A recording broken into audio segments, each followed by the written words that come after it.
Hello everyone, I hope you all are fine.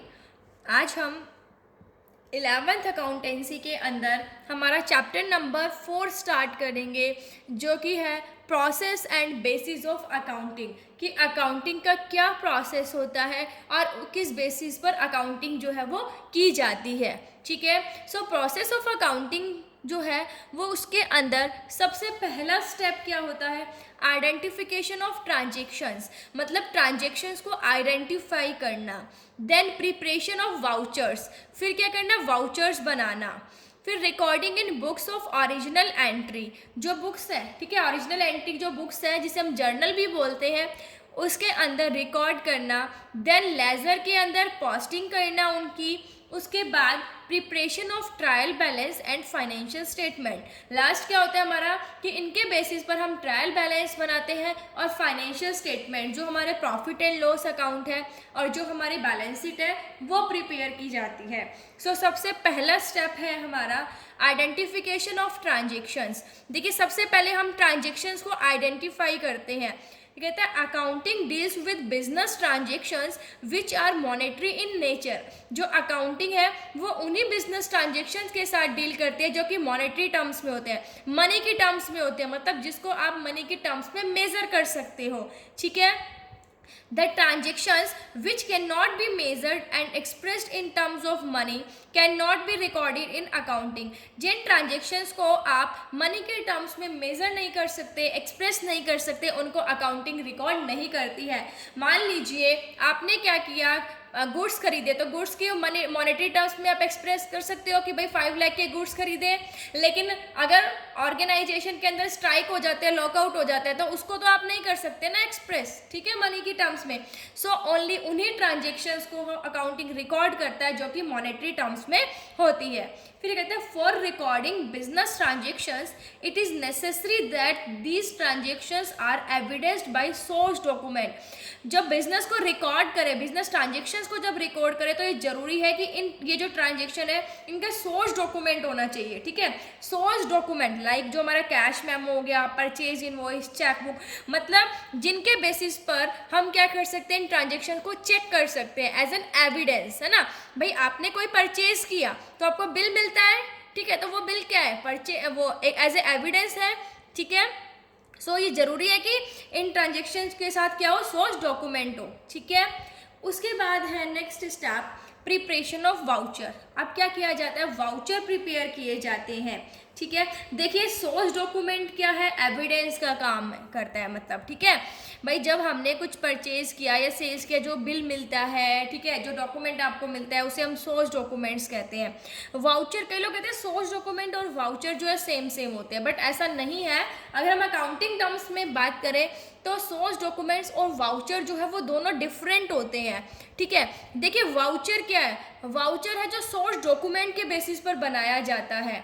भाई accountant ने क्या किया, उसके पास क्या है, सोर्स डॉक्यूमेंट, जैसे बिल वगैरह है, ठीक है, अब उसने जो परचेज किया है, जो सेल्स किया, उनके बिल है अकाउंटेंट के पास। उन बिल के बेसिस पर वो एक सेपरेट बुक के अंदर, ठीक है, क्या करता है, जो अकाउंट को भाई उसने बिल में देखेगा, वो क्या देखेगा कि कौन से अकाउंट क्रेडिट करने हैं, कौन से अकाउंट डेबिट करने हैं। ठीक है, उनके बेसिस पर जो वो अनदर डॉक्यूमेंट प्रिपेयर करता है। ठीक है, मान लीजिए रफली जो है पहले ये देखेगा कि डेबिट कौन से अकाउंट होंगे, क्रेडिट कौन से होंगे, और उसके बाद उन डॉक्यूमेंट्स के अंदर वो चढ़ाएगा। ठीक है, तो उसे हम वाउचर कहते हैं। ठीक है, सो ये कहता है on the basis of source document, source document के बेसिस पर entries are first of all recorded on vouchers. कहते हैं कि सोर्स डॉक्यूमेंट्स के बेसिस पर सबसे पहले जो एंट्रीज है वो वाउचर्स में रिकॉर्ड की जाती हैं। Vouchers are printed separately by all the firms in their own names. और जो वाउचर है, हर फर्म अपना अपने वाउचर प्रिंट करवाती है खुद के नेम से। A separate voucher is prepared for each transaction and it specifies the account to be debited and credited। ठीक है, हर ट्रांजेक्शन का एक अलग से वाउचर बनाया जाता है। ठीक है, अपने अकाउंट्स की बुक में से मान लीजिए कोई भी डॉक्यूमेंट प्रिपेयर किया जाता है ताकि जो एविडेंस रख सके। ठीक है, मतलब आपको जो बिल मिला, बिल मिल गया आपके पास, सारे परचेज के, सेल्स के सारे बिल है कंपनी के पास, लेकिन उनको कोई रिकॉर्ड भी तो करेगी भाई कौन सा अकाउंट डेबिट करना है, कौन सा क्रेडिट करना है, तो वो अपने एक क्या करेगी, एक डॉक्यूमेंट के अंदर सारे जो नोट करेगी। ठीक है, उसे वाउचर कहते हैं। सो हर जो ट्रांजेक्शन है उसका एक अलग वाउचर होता है, और उसके क्या स्पेसिफाई करता है वाउचर, अभी बताया था मैंने कि कौन से अकाउंट डेबिट होंगे और कौन से क्रेडिट होंगे। Source document is generally attach to the voucher, और उन वाउचर के साथ सोर्स डॉक्यूमेंट जो है वो अटैच्ड होता है, क्योंकि उन्हीं के बेसिस पर जो है वो वाउचर्स बनाए जाते हैं। नेक्स्ट है recording in books of original entry. अब क्या किया जाएगा, उनको ओरिजिनल जो बुक्स ऑफ ओरिजिनल एंट्री है उसके अंदर रिकॉर्ड किया जाएगा। The books in which transactions are recorded for the first time from a voucher और a source document are called books of original entry. The books in which, देखो first time जब voucher में से या source document में से जिन books के अंदर ट्रांजेक्शन्स रिकॉर्ड की जाती हैं उसे बुक्स ऑफ ओरिजिनल एंट्री कहते हैं।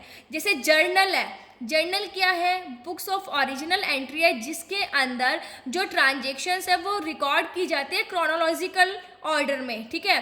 क्रोनोलॉजिकल मतलब day to day sequence wise जो है वो क्या की जाती है, ट्रांजेक्शन्स रिकॉर्ड की जाती है डबल एंट्री सिस्टम के बेसिस पर।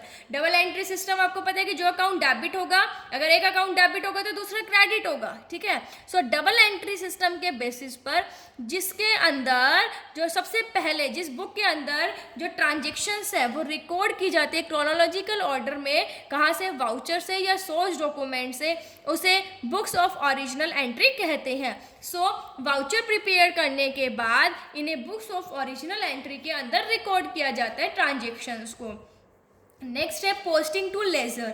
अब क्या करेंगे, उन्हें लेजर में पोस्ट करेंगे। लेजर मैंने आपको बताया भी था, ठीक है। देखिए जब मतलब हम सेपरेट हेड के अंदर, ठीक है, सब ट्रांजेक्शन्स का अलग अलग हेड बना देते हैं। जैसे अगर एक कंपनी जो एक बिजनेस जो है परचेज कर रहा है, सेल्स कर रहे हैं, तो परचेज का अलग बना दिया, सेल्स का अलग बना दिया, परचेज रिटर्न का अलग, उनको क्या कर देते हैं, क्लासीफाई कर देते हैं, ठीक है, सेपरेट हेड दे दिए जाते हैं। तो देखिए the next step in the accounting process is to transfer all entries recorded in journal और subsidiary books to respective accounts in ledger. अब क्या किया जाता है, जो जर्नल या फिर सब्सिडरी बुक्स में जो एंट्रीज की जाती है अब उनको उनके अकाउंट्स के अंदर क्या कर दिया जाता है, रिकॉर्ड करा जाता है, ठीक है, ट्रांसफर कर दिया जाता है उनके अकाउंट के अंदर। क्या होता है लेजर, देखिए ledger is the principal book of accounts in which all transactions ultimately find their place under their respective accounts in a duly classified form। एक जो लेजर है वो प्रिंसिपल बुक होती है अकाउंट्स की, जिसके अंदर जितने भी ट्रांजेक्शन्स हैं उनको अपना एक अलग अकाउंट मिल जाता है, अपना एक प्लेस मिल जाता है, जिसे क्लासिफाइड फॉर्म में हम क्या करते हैं, प्रेजेंट करते हैं, ठीक है। जैसे परचेज अकाउंट, और परचेज का अलग अकाउंट हो गया परचेज अकाउंट, सेल्स का अलग हो गया सेल्स अकाउंट, परचेज रिटर्न का अलग हो गया सेल्स रिटर्न का अलग हो गया। सो क्या किया हमने, उसको फिर लेजर के अंदर पोस्ट किया। नेक्स्ट है लास्ट स्टेप हमारा preparation of trial balance and financial statements. अब क्या किया जाएगा भाई, हमने आइडेंटिफाई भी कर लिया, ठीक है, वाउचर्स भी प्रिपेयर कर लिए, बुक्स ऑफ ओरिजिनल एंट्री में भी ट्रांजेक्शन्स रिकॉर्ड कर दी, लेजर के अंदर भी उन्हें पोस्ट कर दिया। अब हम क्या करेंगे, ट्रायल बैलेंस और फाइनेंशियल स्टेटमेंट्स है उनको प्रिपेयर करेंगे। सो देखिए the next step in the accounting process is the balancing of ledger accounts and the preparation of trial balance with the help of such balances. Next step क्या होगा, इसके अंदर जो हमारे लेजर अकाउंट्स है उनका बैलेंस करेंगे हम, मतलब अब क्या करेंगे, इन बैलेंस के बेसिस पर ट्रायल बैलेंस बनाएंगे। अब ट्रायल बैलेंस क्या होता है, trial balance is a statement, एक ट्रायल बैलेंस जो वो स्टेटमेंट होते हैं prepared with the debit and credit balances of ledger accounts to check the arithmetical accuracy of posting and balancing of ledger account. जो हमने लेजर अकाउंट के अंदर, ठीक है, लेजर के अंदर हमने क्या कर दिया, अलग अलग अकाउंट में पोस्ट कर दिया। तो ट्रायल बैलेंस जो है वो उन लेजर से अब हम ट्रायल बैलेंस बनाएंगे, जो उनका डेबिट का बैलेंस है उसके ट्रायल बैलेंस के डेबिट में, और उनका क्रेडिट का जो है वो क्रेडिट में करेंगे। मतलब उन लेजर से हम क्या करेंगे, ट्रायल बैलेंस स्टेटमेंट बनाएंगे डेबिट की और क्रेडिट की। फिर हम उन दोनों को क्या करेंगे, चेक करेंगे। अगर ट्रायल बैलेंस मैच नहीं करता है इट मीन्स उसके अंदर कोई एरर है, ठीक है। सो ट्रायल फिर हम क्या करेंगे, उससे ठीक करेंगे। तो ट्रायल बैलेंस एक स्टेटमेंट होता है जो कि लेजर अकाउंट का जो डेबिट और क्रेडिट बैलेंस है उससे प्रिपेयर किया जाता है, ताकि उसके अंदर पोस्टिंग करने में कोई अर्थमेटिकल एक्यूरेसी भाई है या नहीं, मतलब कोई भी हम ये कह सकते हैं इनएक्यूरेसी ना हुई हो। अर्थमेटिकल एक्यूरेसी को चेक करने के लिए जो है ट्रायल बैलेंस बनाया जाता है। As the trial balance contains the balances of all ledger account. अब जो ट्रायल बैलेंस है उसके अंदर सभी लेजर अकाउंट का बैलेंस होता है। सो ये फाइनेंशियल स्टेटमेंट बनाने में भी हेल्प करता है। फाइनेंशियल स्टेटमेंट्स हमारी trading and profit and loss account और बैलेंस शीट। सो इसके थ्रू हम क्या करते हैं, ट्रायल बैलेंस बनाते हैं, फिर financial statements. So I hope आपको अकाउंटिंग का प्रोसेस समझ आ गया होगा। Thank you, stay safe, stay home.